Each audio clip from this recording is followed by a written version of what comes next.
Olá, está começando a partir de agora mais um programa Unifra Entrevista e o tema do Unifra Entrevista desta semana é sobre a Segunda Guerra Mundial. E para falar sobre esse assunto, o Unifra Entrevista recebe aqui no estúdio o professor Leonardo Rem, que é professor do curso de História do Centro Universitário Franciscano. Professor Leonardo, mais uma vez, muito obrigado pela sua presença aqui no Unifra Entrevista para falar de uma guerra que tomara que a humanidade não repita, não incorra nos mesmos erros, né, professor? Seja muito bem-vindo. Obrigado, é um prazer contribuir. Um tema meio espinhoso, né? Exato. Mas que faz parte da história, claro, né, professor? É importantíssimo. 1º de setembro de 1939, professor, há 78 anos, né, a Alemanha invadia a Polônia e este é o fato histórico oficial que, segundo a própria história, desencadearia a Segunda Guerra Mundial. A pior guerra, né, de que a humanidade tem registro. Eu gostaria que o senhor comentasse um pouco para o público que acompanha o Unifra Entrevista, o motivo pelo qual a Alemanha invadiu a Polônia e o porquê a partir daí se deu a Segunda Guerra Mundial. É algo assim que os motivos não são pontuais da década de 30, apesar de que na década de 30 há marcos significativos, incluindo a invasão à Polônia, né, que são uma espécie de gota d'água, né, marcos simbólicos do início da guerra, especialmente da invasão da Polônia. Mas, na verdade, os historiadores consideram que a Primeira e a Segunda Guerra Mundial podem ser analisadas como um evento único. A primeira, as causas da Primeira Guerra Mundial são praticamente as mesmas causas da Segunda Guerra Mundial. A maneira como foi resolvida a Primeira Guerra Mundial também é algo que teria contribuído para a continuidade num novo evento como a Segunda Guerra Mundial. Basicamente, a necessidade, o anseio de expansionismo por parte da Alemanha, por busca de mais mercados, maior controle de matérias-primas, de locais do mundo que pudesse fornecer matérias-primas, a disputa imperialista que remonta lá, pelo menos ao século XIX, pós-Revolução Industrial. E a Primeira Guerra Mundial, os tratados posteriores à Primeira Guerra Mundial, eles foram extremamente punitivos à Alemanha. Então, a motivação para a Primeira Guerra Mundial teria sido acrescida por um sentimento de revanche, de ódio por parte da Alemanha em relação aos vencedores da Primeira Guerra Mundial. Sim. E daí, a partir do final da Primeira Guerra Mundial, mesmo com sanções estabelecidas contra a Alemanha, ela vai se recuperando industrialmente e, mesmo com restrições a manter uma tropa militar, armamentos e navios, etc., mesmo assim ela vai se reorganizando. E há um ingrediente que é fundamental, que é a ascensão do nazismo, né? O fascismo já tinha ascendido na Itália na década de 20, o nazismo também se organiza na década de 20, mas em 33 ele assume o poder na Alemanha. E o nazismo consegue capitalizar esse sentimento da população contra os aliados da Primeira Guerra Mundial, né? E escolhendo bodes expiatórios para as mazelas da Alemanha na época, como os judeus, né? Um grupo étnico dos judeus, os aliados capitalistas liberais em nível mundial, os comunistas, socialistas, Sim. A própria União Soviética. E a Alemanha restabelece essa política expansionista na década de 30. Ela intervém na Guerra Civil Espanhola. Vale fazer um registro aqui, professor, que os países ricos e poderosos, eu vou colocar assim, por exemplo, a Inglaterra e a França, né? Eles só responderam à declaração de guerra em relação à invasão da Alemanha à Polônia muito tempo depois. Mas nada eles fizeram para ajudar a Polônia propriamente dita, né? Num primeiro momento, eles responderam a uma declaração de guerra muito mais para preservar a soberania nacional inglesa e francesa do que propriamente para ajudar o país que fora invadido. É isso? Isso. A França até é algo emblemático na Segunda Guerra Mundial, que a França fracassou totalmente após os ataques relâmpagos da Alemanha, da Blitzkrieg, né? Houve participação aguerrida dos soldados, isso não se nega, mas se desconfia de um certo boicote dos industriais franceses que preferiam uma aliança com a Alemanha do que fomentar a permanência da União Soviética ou a expansão da União Soviética no mundo, aquela aversão dos liberais ao comunismo que seria maior do que a aversão que eles tinham ao fascismo e nazismo. Então, um certo colaboracionismo ou omissão desses industriais do próprio governo francês e da incompetência dos comandantes que não organizaram a contento a tropa para uma nova guerra que não seria dos mesmos moldes da Primeira Guerra Mundial. Na Inglaterra não chegou a tanto, mas havia também um certo colaboracionismo dos industriais ingleses em relação ao nazismo, simpatia de parte dos industriais em relação ao nazismo. Então isso certamente contribuiu para uma certa divisão ou inoperância nos preparativos da Inglaterra, não tanto quanto a França. E é importante dizer que na Guerra Civil Espanhola, a Espanha tinha uma república que os fascistas espanhóis tentaram derrubar na década de 30 e conseguiram, né, e se criou uma rede de solidariedade aos republicanos na Espanha contra os fascistas, e englobando trotskistas, anarquistas e comunistas. Os soviéticos ajudaram a República Espanhola, desde que ela não se transformasse numa revolução comunista, como uma tentativa de mostrar boa vontade ao mundo capitalista. Nós estamos ajudando a República Espanhola, mas estamos evitando que se transforme numa revolução comunista. Até os trotskistas e anarquistas acusam os comunistas de traição, porque, segundo eles, havia uma chance de uma revolução operária ali na Espanha. E, nesse sentido, a União Soviética procura aliança com a França, Estados Unidos e Inglaterra para combater o fascismo, mas não veio resposta positiva dessas nações, certamente com medo de que uma participação antifascista numa aliança com a União Soviética pudesse reforçar ainda mais a União Soviética, que tinha crescido muito industrialmente na década de 30, né? Então eles preferiram se omitir em relação ao avanço fascista e nazista na Espanha. A Espanha se tornou uma nação, se tornou governada pelos fascistas, os fascistas do Franco, do que uma aliança com a União Soviética. Isso teria até forçado a União Soviética a procurar não uma aliança, mas um tratado de não agressão com a Alemanha logo no início da guerra, que tem a ver com a sua própria invasão da Polônia. Algo que chocou o mundo, mas é explicado pela essa não aceitação por parte dos outras nações capitalistas de aliarem-se com a União Soviética. Os próprios norte-americanos também tinham muito disso, né? Eles acompanharam à distância a ascensão do nazismo na Alemanha e, de certa forma, esse revanchismo alemão na Europa, muito por conta de que isso impediria a expansão socialista. Né? O problema é que o monstro ficou tão grande, professor, em que chegou um momento em que os norte-americanos também tiveram de intervir. Interessante. Os Estados Unidos, tanto na Primeira como na Segunda Guerra Mundial, ele entra já com os conflitos em andamento, né? A partir de um certo momento. E nenhum dos combates, tanto na Primeira como na Segunda Guerra Mundial, foram no território dos Estados Unidos, a não ser algumas ilhas, né?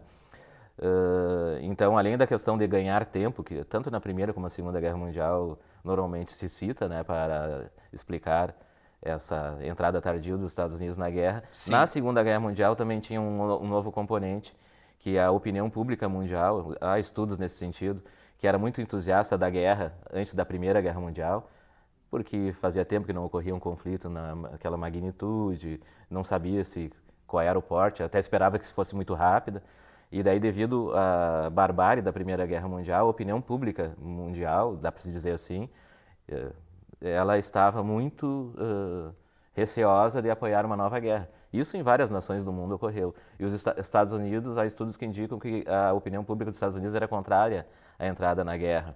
Então, a entrada tardia dos Estados Unidos também foi uma maneira deles criarem, o governo dos Estados Unidos criar um ambiente de apoio à guerra, à entrada na guerra. Há tanto que se suspeita, né, de Pearl Harbor, de que o governo dos Estados Unidos já sabia do ataque a Pearl Harbor e teria mantido com alguma ocupação a ilha para haver uma manifestação de solidariedade da opinião pública após o ataque e criar um clima, um ambiente para que eles entrassem na guerra. Bom, o senhor colocou aí das barbáries e tudo mais. Por que a Segunda Guerra Mundial pode ser colocada, professor, como o maior conflito armado da história? Pelos registros, né, por uma pesquisa rápida que eu fiz, em torno de 100 milhões de militares participaram deste conflito armado. E por que ele foi o maior conflito armado? Claro que teve bomba atômica, né, e tudo mais.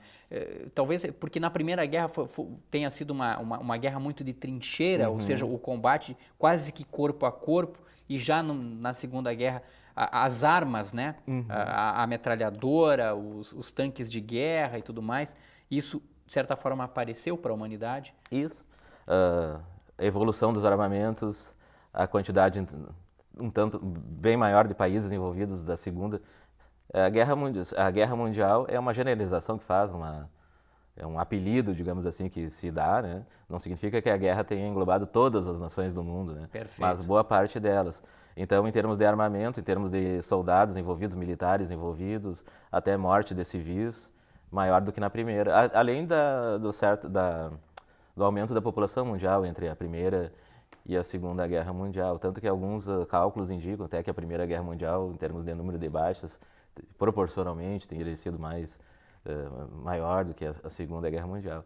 Mas a quantidade de armamentos, o tipo de armamento utilizado, né, também que mudou bastante em relação à Primeira Guerra Mundial. Sim. Além assim, da evolução de armamentos, né, por exemplo, os blindados na Primeira Guerra Mundial que estavam estreando e não foram decisivos, até certa maneira fracassaram. Talvez por isso que a Segunda Guerra Mundial, então, professor, tenha sido o conflito mais letal que a humanidade já viu, com em torno de 50, 70 milhões, talvez até mais que isso de mortos no total. Provavelmente até um pouco mais, né?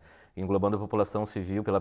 A Primeira Guerra Mundial, não que não houvesse baixa da população civil, mas na Segunda Guerra Mundial, muito maior, né? Não tem nem comparação com a Primeira Guerra Mundial.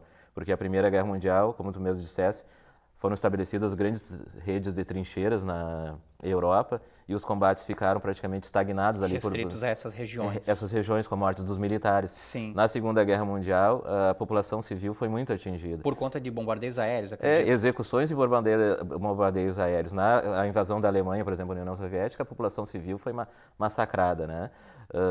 Ataques aéreos da Alemanha à Inglaterra, da Inglaterra à Alemanha, população civil de regiões da Europa, a própria Iugoslávia, muitos mortos da população civil na Iugoslávia, e foi estabelecida uma rede de resistência, os partisãos antifascistas, Sim. E que mantiveram combate, eles conseguiram manter combate, embates com as tropas de ocupação até o final, até a rendição da Alemanha, até a capitulação da Alemanha na guerra. Então, a população civil...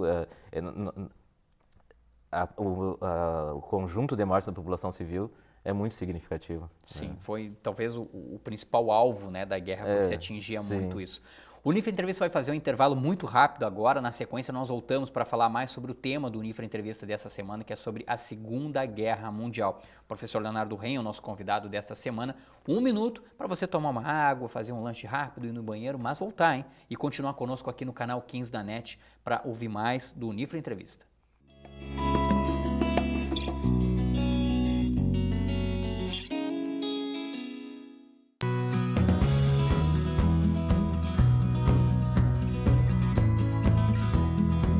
Se você gosta de música, tem uma banda ou algum trabalho solo autoral e tá a fim de divulgar sua arte, eu te faço companhia no Estúdio Cultural todas as quintas-feiras aqui na TV Unifra.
Estamos de volta com o programa Unifra Entrevista, e o Unifra Entrevista desta semana fala sobre os 78 anos da origem da Segunda Guerra Mundial, que tem como registro histórico, né, a invasão alemã à Polônia em 1º de setembro de 1939. O professor Leonardo Reim, professor do curso de História do Centro Universitário Franciscano, é o convidado do Unifra Entrevista desta semana, a quem nós mais uma vez, professor, agradecemos a gentileza por ter aceito o nosso convite de estar aqui conosco para falar com o nosso telespectador e passar informações históricas. Professor Leonardo, foi na Segunda Guerra Mundial que, de certa forma, a humanidade conheceu também o seu lado mais sombrio, assim, o lado mais perigoso, eu diria, do ser humano, por conta não só dos massacres étnicos, raciais, mas também por conta do poderio bélico, né, que culminou, por exemplo, com as 2 maiores bombas já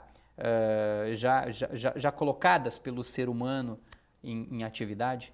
Isso, sem dúvidas, né? Essa questão dos massacres, genocídios, massacres étnicos, são muito significativos na Segunda Guerra Mundial. Por que os judeus, a Alemanha contra os judeus, professor? É algo histórico na Europa, né? Uma aversão aos judeus, remonta ao período anterior, período medieval, digamos assim, talvez até um tanto antes.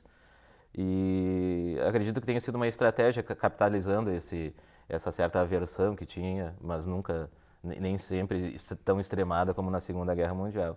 E, sinceramente, a adesão a doutrinas racistas do século XIX, de eugenia, de raças melhores do que supostamente, né, que é uma falácia isso, raças superiores a outras.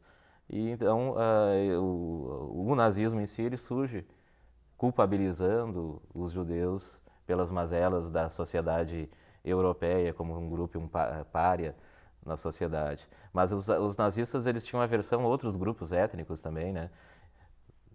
Negros, eslavos, até alguns dizem assim que alguns historiadores avaliam da seguinte maneira: a partir no momento que os nazistas invadem a Ucrânia, eles poderiam ter estabelecido uma aliança com segmentos da população que era antissoviético, que tinha alguma coisa contra os soviéticos, devido à Revolução, a Ucrânia ter entrado na União Soviética, Sim. mas que eles não fizeram nenhum esforço para ter como aliados esses camponeses ucranianos devido à aversão que eles tinham aos eslavos. Eles consideravam os eslavos como uma raça inferior também. Perfeito. Então, importante contextualizar também a história, professor. Na Segunda Guerra Mundial houve a Tríplice Aliança, Alemanha, Japão e Itália, se não estou enganado, né?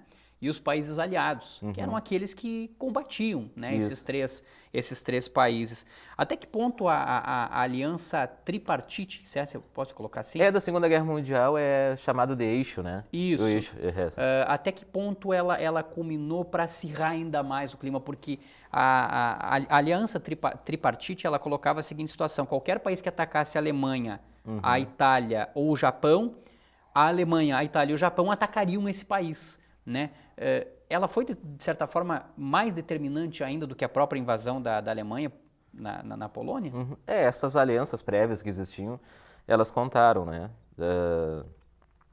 Então havia já um tratado da Alemanha, por exemplo, e a Itália com o Japão. Mas isso, mesmo que a guerra tenha se tornado mundial, por exemplo, algumas nações-chave, né, no conflito não entraram em combate diretamente com outras. Por exemplo, a Rússia e a União Soviética estabeleceram, em certo momento, um tratado de não agressão ainda durante a Segunda Guerra Mundial. Perfeito. Os Estados Unidos, eles combateram frente a frente os alemães, mas durante um bom tempo na guerra, o foco principal deles eram os japoneses. Tanto que a opinião pública dos Estados Unidos, ela tinha a versão até construída em termos de imprensa, propaganda, imprensa, textos veiculados em revistas como as Seleções, a nossa portuguesa, mas eles tinham a original deles lá. Sim. Bem preconceituosos, racistas em relação aos japoneses. Então há estudos também que indicam que o ódio que a população dos Estados Unidos tinha era diretamente aos japoneses, não tanto aos alemães, porque eles se identificavam com os alemães, entre perfil étnico, olhos azuis, Sim. etc. Então essas alianças eram, claro, fundamentais em termos diplomáticos e para as questões bélicas, né? Mas nem sempre explica assim um combate frente a frente de uma nação em relação a outra. E aí o nosso telespectador se pergunta, mas e o Brasil na Segunda Guerra Mundial? E o professor Leonardo responde, o quê? O Brasil, o governo do Vargas, ele barganha, ele negocia com os dois lados no início da guerra. E vai levando isso, Vai né, levando. professor, também? E ele já Retardo. tinha relações diplomáticas e comerciais muito sólidas, Estados Unidos e a Alemanha. Sim. A partir do momento que os Estados Unidos entra na guerra, se torna mais difícil manter essa barganha e os Estados Unidos pressiona. A opinião pública no Brasil também era favorável à entrada na guerra. O afundamento dos navios também brasileiros no Atlântico contribuindo para isso. A União Nacional dos Estudantes já formada na época. Alguns dizem, inclusive, que foram submarinos norte-americanos que teriam derrubado os navios brasileiros, quando que a história conta, digamos assim, de que um submarino alemão é que derrubou os navios brasileiros e ali fora determinante para o Brasil entrar na guerra. Há boatos nesse sentido, mas dessa vez acredito que as teorias da conspiração não sejam verdadeiras, porque não há nenhum estudo sério que diga que tenha chegado à conclusão que foram navios dos Estados Unidos, e sim os submarinos alemães que estavam fazendo a limpa aqui. Sim. Então, não necessariamente para derrubar, afundar navios brasileiros, mas fazer a limpa. E daí o Brasil, em 42, declara a guerra, e em 43 ele começa a organizar uma força, que era a Força Expedicionária Brasileira, para ser mandado para a guerra. Até não era a intenção dos aliados que o Brasil mandasse a força. O que interessava aos aliados, especialmente os Estados Unidos, é que o Brasil rompesse as relações com a Alemanha e que cedesse a construção da base aérea de Natal, que era o ponto mais perto, né, para questões logísticas da África e Europa, né, para que eles utilizassem. Isso foi feito, mas próprios militares do Brasil, eles insistiram na formatação de uma tropa para ser mandado para a guerra, que ansiavam por uma nova posição do Brasil em termos diplomáticos militares. Os Estados Unidos tinham até uma certa restrição não, tinha bastante restrição a isso. Houve a intervenção da Inglaterra em certo momento, até para que os Estados Unidos permitisse que o Brasil mandasse essa força para a guerra. Porque o Brasil não estava à altura em termos militares, em termos de armamentos, etc., para tanto. Então o Brasil manda uma força simbólica, que foi uma participação bastante interessante, dá para dizer que uma bela participação, né? Mas foi mais uma força simbólica perto do montante da guerra e até para o teatro de operações que se mandaram os soldados brasileiros, que era a Itália, que já tinha sido invadida nesse momento. Era um trabalho de continuar empurrando os soldados alemães, que eram os mais veteranos, os mais cansados, que estavam alocados ali, para o norte da Itália. Porque já tinha se estabelecido que a invasão dos aliados à Europa não se daria pela Itália, devido às montanhas ao norte que fariam isso ser muito difícil. Então, o trabalho ali seria de rescaldo e de manutenção e continuar empurrando os alemães. A Itália já tinha se rendido nesse momento. Para o norte, né? Sim. A vitória dos aliados, professor, ocorreu em 2 de setembro de 1945. Mas praticamente um mês antes nós tivemos, né, as 2 bombas atômicas, né? Elas foram determinantes para o final da Segunda Guerra Mundial. Há gente na história que diga que, na verdade, a guerra já havia acabado e que os norte-americanos aproveitaram as bombas atômicas sobre o Japão justamente para mostrar o poderio bélico dos quais eles, norte-americanos, eram capazes. Há várias hipóteses para explicar a utilização das bombas atômicas, né? Essa é uma hipótese bastante consistente, demonstrar o poderio bélico, que normalmente eu acredito, né?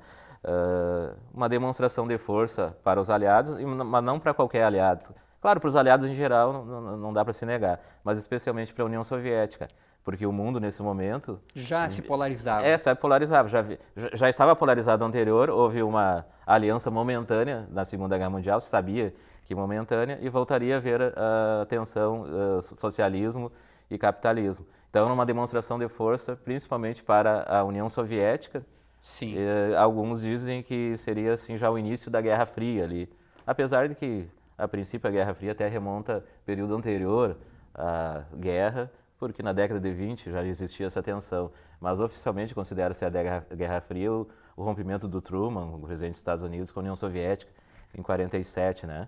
Mas esse seria um elemento, assim, digamos assim, pré-determinante. Pré-Guerra Fria, uma demonstração de força, e também tem a questão do teste, né? É difícil de falar isso, né, que se tratam de vidas humanas, mas os Estados uma espécie de teste em loco, de teste para valer realmente, para valer mesmo, das bombas atômicas. Para ver o poderio e o impacto que isso causava. Professor, encaminhando já para o final da nossa conversa, o fim da guerra, o fim da Segunda Guerra também determinou um novo alinhamento político, né? A geografia política mudou, a questão política, o mundo de fato e oficialmente passou a ficar polarizado entre o socialismo e o capitalismo, mas principalmente a origem de países na Europa, né? A própria Iugoslávia, Albânia, toda aquela região ali, né? Eu gostaria que o senhor falasse um pouco assim, encaminhando já para o final da nossa conversa.